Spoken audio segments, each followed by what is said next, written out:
بسم اللہ الرحمن الرحیم. جاوید اور فیصل افریدی، میں آپ دونوں کو خراج تحسین پیش کرتا ہوں، کیونکہ آپ جب سے ہماری حکومت آئی ہے آپ نے شروع سے ہی ہمیں اس چیز کا احساس دلوایا کہ اگر پاکستان نے انڈسٹریلائز ہونا ہے تو ہمارا جو سب سے بہترین ایلائے ہے وہ چائنا ہے. اور آپ کے جو چائنا کے ساتھ کنیکشنز تھے اس سے آپ نے میرے ہوتے ہوئے تیسرا ہے نا آپ نے میں نے انوگریٹ کیا آپ کی جو آپ باہر سے انویسٹمنٹ لے کے آئے ہیں. تو میں آپ کو مبارک بھی دیتا ہوں. اور آج چائنیز امبیسڈر ہمارے ساتھ ہیں. مجھے بڑی خوشی ہے کہ جو چائنیز امبیسڈر ہیں ان کی جو بیک گراؤنڈ ہے، ان کی بیک گراؤنڈ کامرس سے ہے. یہ میئر رہ چکے ہیں اور یہ سمجھتے ہیں، یہ ڈپلومیٹک کورس سے نہیں ہے، یہ ڈیولپمنٹ سمجھتے ہیں. اور جو پاکستان کا فیوچر ہے اگر کسی ملک سے بھی ہم سیکھ سکتے ہیں وہ ہے چائنا، کیونکہ ان کا جو ڈیولپمنٹ ماڈل ہے وہ ہمیں سب سے زیادہ سوٹ کرتا ہے. ان کی پچھلے 30-35 سال میں چائنا نے جس سپیڈ سے ڈیولپ کیا اور جو طریقہ ان کا ڈیولپمنٹ کا ہے وہ سب سے زیادہ پاکستان اسے سیکھ سکتا ہے. ان کی ڈیولپمنٹ کا جو ماڈل تھا، انہوں نے کیسے انڈسٹریلائز کیا، کیسے اسپیشل ایکسپورٹ زونز بنائے، باہر سے انویسٹمنٹ لے کے آئے اور اس انویسٹمنٹ سے پھر انہوں نے اپنی ایکسپورٹس بڑھائی، انہوں نے انسینٹیوائز کیا ان کو، اس سے ان کی دولت بڑھی. جب ملک کی دولت بڑھی تو انہوں نے جو سب سے دنیا کی تاریخ میں سب سے بڑا کام کیا، لوگوں کو غربت سے نکالا. یہ جو چائنا نے 70 کروڑ لوگوں کو پچھلے 30-35 سال میں غربت سے نکالا ہے، اس کا کوئی دنیا کی تاریخ میں مثال نہیں ہے. اور ہمارے لیے یہ اس لیے امپورٹنٹ ہے کہ جو ہماری گورنمنٹ ہے اس کا سارا فوکس ہی ہے کہ ہم نے پاکستان کو ایک فلاحی ریاست بنانا ہے، ہم نے اپنے لوگوں کو غربت سے نکالنا ہے، اور ہم نے ڈیولپ یہ نہیں کہ امیر امیر ہوتا جائے اور وہ پھر وہ جو ٹرکل ڈاؤن ایفیکٹ، یہ جو ایک پرانا ایک نیو لبرل تھیوری تھی ڈیولپمنٹ کی، ہم اس میں نہیں بلیو کرتے بلکہ ان کی تھیوری میں بلیو کرتے ہیں کہ جب آپ نیچے سے لوگوں کو اوپر اٹھاتے ہیں تو تب اصل میں ڈیولپمنٹ ہوتی ہے. اور انہوں نے ثابت کیا، اور دنیا کی میں سب سے تیزی سے آج اگر ایک کوئی ملک آگے بڑھ رہا ہے وہ چائنا ہے. تو ہمیں ان سے صرف یہی نہیں کہ ہم ان سے جو ہمارے جو ہم چاہتے ہیں کہ ری لوکیشن ہو چائنیز انڈسٹری کی پاکستان میں، اسپیشل اکنامک زونز ہم نے بنائے ہیں، رشا کئی اور تین چار اور جو ہمارے زونز ہیں. ہماری پوری کوشش یہ ہے کہ ادھر چائنیز انڈسٹری کو ہم اٹریکٹ کریں، ان کو ری لوکیٹ کروائیں، اور ادھر سے پھر کوشش کریں کہ وہ پھر ایکسپورٹس بھی یہاں سے کریں پاکستان سے. ویتنام میں جو چائنیز انڈسٹری نے ری لوکیٹ کیا اور جو ایکسپورٹس، وہ بہت بڑا ایک ویتنام کی ایکسپورٹس کا حصہ بن چکا ہے. ہمارا جو سب سے بڑا مسئلہ یہ ہے کہ ہماری پچھلے 50 سال سے حکومتوں نے کوشش ہی نہیں کی ایکسپورٹس بڑھانے کی. لہٰذا جو ہمیں آئی ایم ایف کے پاس کیوں جانا پڑتا ہے؟ کیونکہ ہماری امپورٹس بڑھ جاتی ہیں، ہماری ایکسپورٹس کم ہوتی ہیں، جو خسارہ ہوتا ہے اس کی وجہ سے جو کرنٹ اکاؤنٹ ڈیفیسٹ ہوتا ہے اس کی وجہ سے ہمیں آئی ایم ایف کے پاس جانا پڑتا ہے اور مسلسل قرضے لینے پڑتے ہیں. پھر آئی ایم ایف کے پروگرام میں جانا پڑتا ہے، پھر اپنی اکانومی کو سکویز کرنا پڑتا ہے، جس کی وجہ سے لوگوں کے اوپر مشکلات آتی ہیں. اور یہ جو ہم چاہتے ہیں کہ اب، اور انشاءاللہ چائنیز کے ساتھ ہم بیٹھ کے پوری پروگرام کریں گے کیسے ہم اپنی ایکسپورٹ بڑھا سکتے ہیں شروع میں. اور اللہ کا شکر ہے پاکستان میں بڑا پوٹینشیل ہے. ہم جن چیزوں پہ کام کر رہے ہیں اب انشاءاللہ ایک ٹائم لیگ کے بعد ہماری ایکسپورٹس بڑھیں گی، لیکن شارٹ ٹرم میں ہم چائنیز سے پوری ہیلپ لیں گے. تو ایک تو انڈسٹری کے اندر، دوسری ایگریکلچر. پاکستان ایک ایگریکلچر ملک ہے اور یہاں جو ہماری پروڈکٹیوٹی ایگریکلچر کی وہ بدقسمتی سے بہت ہی نیچے ہے. اس کے اوپر کبھی کسی نے توجہ نہیں دی.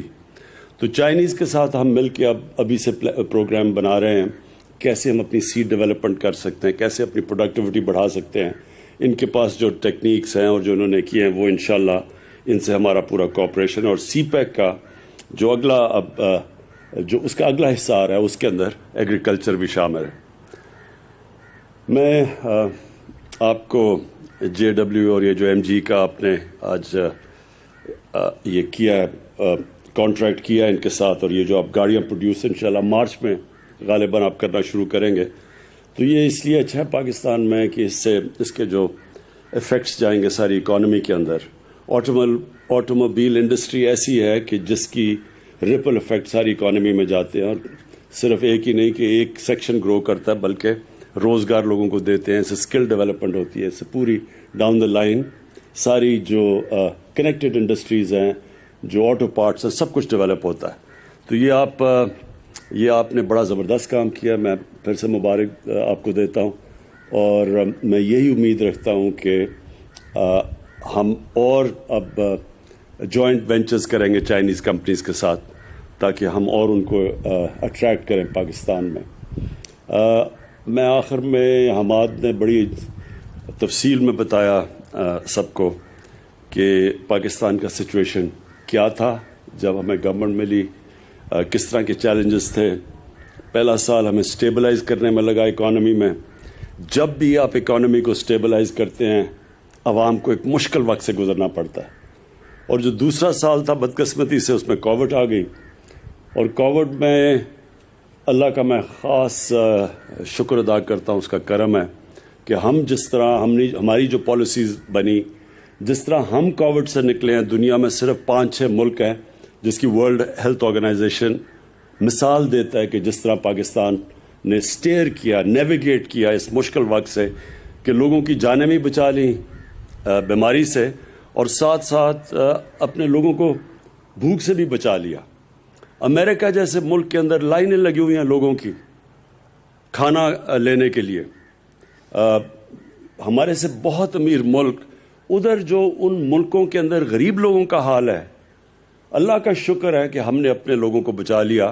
ہمارا تو ویسے ہی 25% لوگ غربت کی لکیر سے نیچے تھے, تو ہمیں تو سب سے بڑا خوف یہ تھا کہ لاک ڈاؤن کی وجہ سے بیچارہ نچلا طبقہ پس جائے گا بالکل. اس میں اپنے احساس پروگرام میں ڈاکٹر ثانیہ کو خاص طور پہ خراج تحسین پیش کرتا ہوں کہ ہم نے اتنے تھوڑے وقت میں اتنا زیادہ پیسہ اور اتنی شفافیت سے ڈسٹریبیوٹ کیا, جس سے کہ بہت ہمارا جو نچلا طبقہ تھا وہ بچ گیا. چیلنجز آگے بھی ہیں, اس سال اور بھی چیلنجز ہیں, اور وہ ہمارے نہیں ساری دنیا میں اس وقت چیلنج ہے کیونکہ سیکنڈ ویو آیا ہوا ہے. لیکن انشاءاللہ جو ہمارا تجربہ اس مشکل وقت سے 2 سال اور خاص طور پہ پچھلے سال جو ہمارا تجربہ ہوا ہے, انشاءاللہ ہم اب تیار ہیں ہر قسم کا چیلنج فیس کرنے کے لیے. یہ جو 2021 ہے یہ انشاءاللہ وہ سال ہوگا جب کہ ہم گرو کریں گے. ہماری کنسٹرکشن انڈسٹری اس وقت بوم کر رہی ہے. سیمنٹ کی سیلز ریکارڈ پہ چلی گئی ہیں. اس کا مطلب کہ سیمنٹ جب استعمال ہوا تو اس کا مطلب کنسٹرکشن انڈسٹری چل پڑی ہے. جس طرح حماد نے مینشن کیا, ٹیکسٹائل انڈسٹری پتہ نہیں کتنے سالوں کے بعد آج ایسا چل رہی ہے کہ بالکل کیپیسٹی پہ ہے. ٹیکسٹائل کے ورکر نہیں مل رہا ہے, مزدور نہیں مل رہا ہے ٹیکسٹائل کے, فیصل آباد میں, سیالکوٹ میں اور گجرانوالہ میں. اور آگے آرڈرز ہیں. ہم سب سے برے صغیر میں سب سے تیزی سے اگر کوئی ریکور کیا ہے کووڈ سے تو پاکستان کیا ہے. ایکسپورٹس ہماری باقی جو ہمارے کمپیٹیٹرز تھے ان سے تیزی سے بڑھ رہی ہیں. تو پاکستان اب ایک صحیح ڈائریکشن میں جا رہا ہے. یہ جو سال ہے ہمارا 2021 کا, اس میں ہماری جو پالیسی ہے بڑی سمپل ہے.